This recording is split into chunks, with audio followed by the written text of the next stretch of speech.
Court के फैसले के बाद अरविंद केजरीवाल भावुक हो गए। मीडिया से बात करते हुए केजरीवाल की आंखों से आंसू निकल गए। वे फक कर रो पड़े। उन्होंने कहा कि आज सत्य की जीत हुई है। मैंने जीवन में सिर्फ ईमानदारी ही कमाई है। इस दौरान उनके साथ मनीष सिसोदिया जो खड़े थे वो भी भावुक हो गए। केजरीवाल ने कहा, मेरे साथ आजाद भारत का सबसे बड़ा राजनीतिक षड्यंत्र हुआ, लेकिन मुझे न्यायपालिका पर पूरा भरोसा था। आज संविधान की जीत हुई है। दिल्ली की जनता के सामने आज सच सबके सामने आ गया। साफ हुआ कि मैं भ्रष्टाचारी नहीं हूं। कोर्ट के फैसले के बाद अरविंद केजरीवाल मनीष सिसोदिया के साथ एक ही गाड़ी में अपने घर पहुंचे। घर पहुंचते ही परिवार वालों ने गले लगाकर दोनों का स्वागत किया।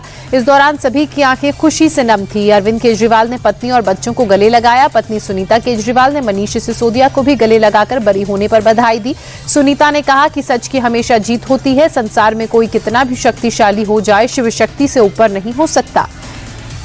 दिल्ली के शराब घोटाला मामले में राउज एवेन्यू कोर्ट से सीबीआई को फटकार लगी है। कोर्ट ने सीबीआई की चार्जशीट में कई खामियां गिनाई हैं। सबूतों के अभाव में केजरीवाल, सिसोदिया समेत सभी 23 आरोपियों को बरी कर दिया गया। साथ ही कोर्ट ने इस कथित घोटाले की सीबीआई जांच कर रहे अधिकारी के खिलाफ विभागीय जांच की सिफारिश की है। हालांकि सीबीआई अब इस फैसले को हाईकोर्ट में चुनौती देगी। सूत्रों के मुताबिक सीबीआई राउज एवेन्यू कोर्ट के इस फैसले से संतुष्ट नहीं है। जल्द ही वो इसके खिलाफ भी याचिका दायर करेगी। अरविंद केजरीवाल की गिरफ्तारी से लेकर बरी होने तक की पूरी टाइमलाइन पर नजर डालें तो ये पूरा मामला अक्टूबर 2023 से शुरू हुआ, जब पहली बार ईडी ने केजरीवाल को समन भेजा। मार्च 2024 तक ईडी ने कुल 9 समन भेजे और आखिरी समन 21 मार्च 2024 को था, जब उन्हें गिरफ्तार किया गया। 10 मई 2024 को कोर्ट ने उन्हें प्रचार के लिए 21 दिन की जमानत दी, जिसके बाद उन्होंने सरेंडर किया। फिर 26 जून को सीबीआई ने अरेस्ट किया। जुलाई 2024 में ईडी और सितंबर 2024 में सीबीआई मामले में उन्हें जमानत मिली और आखिरकार 27 फरवरी 2026 यानी कि आज कोर्ट ने उन्हें इस केस से बरी कर दिया।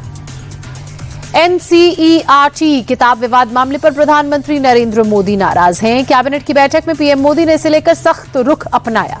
बताया जा रहा है कि पीएम मोदी ने मीटिंग में तल्ख तेवर में पूछा कि किसने ये काम किया। साथ ही किताब को तत्काल वापस लेने का निर्देश दिया। आपको बता दें कि एनसीईआरटी की इस करतूत से सुप्रीम कोर्ट भी नाराज है। सुप्रीम कोर्ट ने किताब पर रोक लगा दी है। दिल्ली में बीजेवाईएम के कार्यकर्ताओं ने सोनिया गांधी के आवास के बाहर प्रदर्शन किया। ये प्रोटेस्ट भगवान अयप्पा के मंदिर में सोना चोरी होने पर किया गया। आरोप है कि चोरी के मुख्य आरोपी की तस्वीरें सोनिया गांधी के साथ दिखी, जिसके बाद बीजेवाईएम के कार्यकर्ताओं ने कांग्रेस के खिलाफ मोर्चा खोल दिया और सोनिया गांधी के आवास के बाहर बड़ा प्रदर्शन किया। दिल्ली की जवाहरलाल नेहरू यूनिवर्सिटी में एक बार फिर से बड़ा बवाल हुआ। छात्रों ने गुरुवार को जेएनयू वाइस चांसलर शांति श्री पंडित पर दलितों के अपमान और यूजीसी नियमों की आलोचना का आरोप लगाते हुए कैंपस से शिक्षा मंत्रालय तक लॉन्ग मार्च निकाला। इस दौरान पुलिस छात्रों की झड़प हो गई। इतना ही नहीं, हालात बिगड़े तो 25 पुलिसकर्मी इसमें घायल भी हो गए। जेएनयू प्रदर्शन मामले में गिरफ्तार सभी 14 छात्रों को कोर्ट ने जमानत दे दी है। पुलिस ने देर रात सभी 14 छात्रों को गिरफ्तार कर आज सुबह पटियाला हाउस कोर्ट में पेश किया। पुलिस ने जांच को आगे बढ़ाने का हवाला देते हुए कोर्ट से न्यायिक हिरासत की मांग की, लेकिन कोर्ट ने पुलिस की इस मांग को ठुकरा दिया और सभी छात्रों को 25,000 रुपए के मुचलके पर जमानत दी। बीती रात यूनिवर्सिटी में छात्रों ने यूजीसी रेगुलेशन लागू करने की मांग को लेकर प्रदर्शन किया था। राष्ट्रपति द्रौपदी मुर्मू ने जैसलमेर एयरफोर्स स्टेशन में स्वदेशी लाइट कॉम्बैट हेलीकॉप्टर प्रचंड में उड़ान भरी।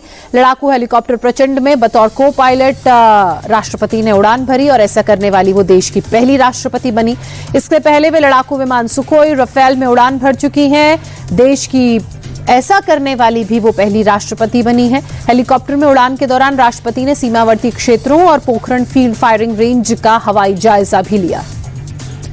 पाकिस्तान बॉर्डर पर इस वक्त भारतीय वायुसेना का सबसे बड़ा युद्धाभ्यास जारी है। थार के रेगिस्तान में भारत की वायु शक्ति का प्रदर्शन हो रहा है। पोखरण में भारतीय वायुसेना का युद्धाभ्यास वायु शक्ति 2026 जारी है। इस अभ्यास में 120 से ज्यादा एयरक्राफ्ट शामिल हैं। युद्धाभ्यास में राफेल, सुखोई 30, तेजस, MiG-29 और मिराज 2000 ने आसमान में अपनी ताकत दर्शाई, तो वहीं लड़ाकू हेलीकॉप्टर अपाचे चिनूक ने भी अपना दमखम दिखाया।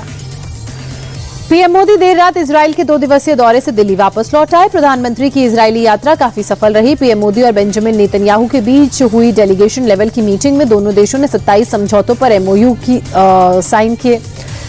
डिफेंस, शिक्षा के अलावा एआई के क्षेत्र में आपसी सहयोग को बढ़ाने पर दोनों देशों के बीच सहमति बनी। साइबर सुरक्षा के मद्देनजर भारत में साइबर सेंटर ऑफ एक्सीलेंस बनाने पर मुहर लगी। मैन्युफैक्चरिंग, यूपीआई इस्तेमाल और मत्स्य पालन को लेकर भी दोनों देशों में अहम करार हुए।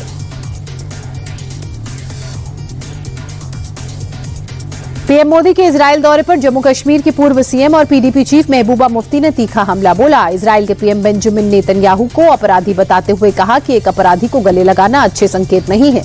महबूबा मुफ्ती ने पीएम मोदी के इजराइल दौरे को देश की पॉलिसी के खिलाफ बताया और कहा कि पूरा देश इजराइल के पीएम बेंजामिन नेतन्याहू के खिलाफ है।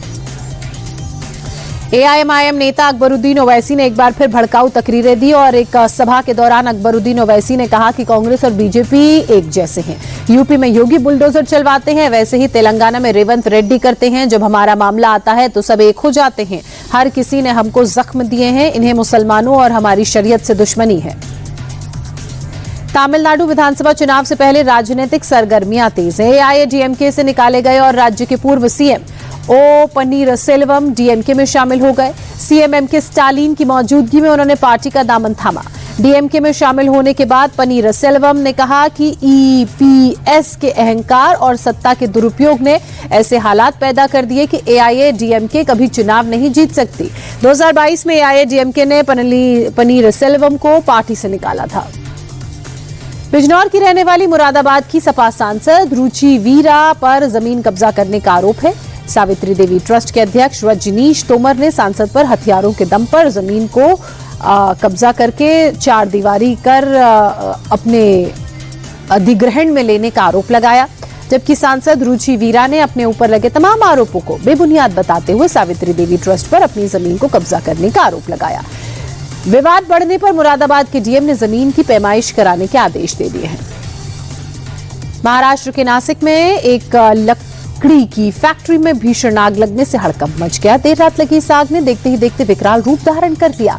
आग की लपटें ऊंची ऊंची उठ रही थी। भीषण आग से भारी नुकसान की आशंका है। हालांकि वक्त रहते फैक्ट्री से सभी मजदूरों को सुरक्षित बाहर निकाल लिया गया, तो इस वजह से कोई जनहानि नहीं हुई।